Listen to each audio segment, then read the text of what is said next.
பெரியார் சத்திரம் அருகே மக்காச்சோள பயிரை சேதப்படுத்தியதால் 17 மைல்களை விஷம் வைத்து கொன்ற விவசாயியை வனத்துறையினர் கைது செய்தனர்.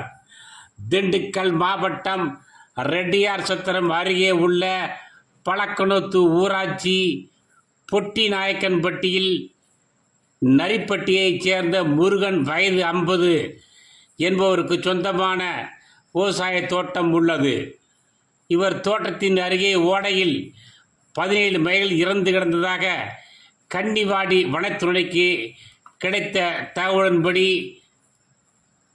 இதனையடுத்து சம்பவ இடத்திற்கு கன்னிவாடி வனச்சரக அலுவலர் ஆறுமுகம் தலைமையில் வனவர்கள் ஐயப்பன், செல்வம், வனக்காப்பாளர் கல்யாணி உள்ளிட்ட வனத்துறையினர் மற்றும் போலீசார் சென்று பார்வையிட்டனர். அப்போது தோட்டம் மற்றும் ஓடை பகுதியில் 8 ஆண் மயில்கள் 9 பெண் மயில்கள் என 17 மயில்கள் இறந்து கிடந்ததை கண்டு அதிர்ச்சி அடைந்தனர். இதையடுத்து அரசு கால்நடை உதவி மருத்துவரை கொண்டு சம்பவ இடத்திற்கு வந்து இறந்து கிடந்த மயில்களை பிரேத பரிசோதனை செய்யப்பட்டது.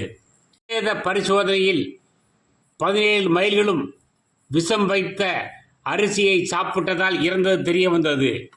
இதில் 3 மயில்களுக்கு கர்ப்பமாக இருந்தது கண்டுபிடிக்கப்பட்டது.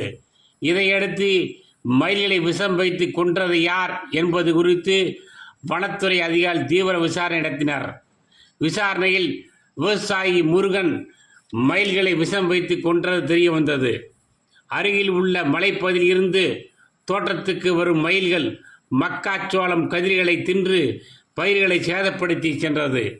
இதனால் கோபமடைந்த விவசாயி முருகன் கடந்த செவ்வாய்க்கிழமை மாலை அரிசியுடன் விஷம் மருந்து கலந்து வைத்துள்ளார்.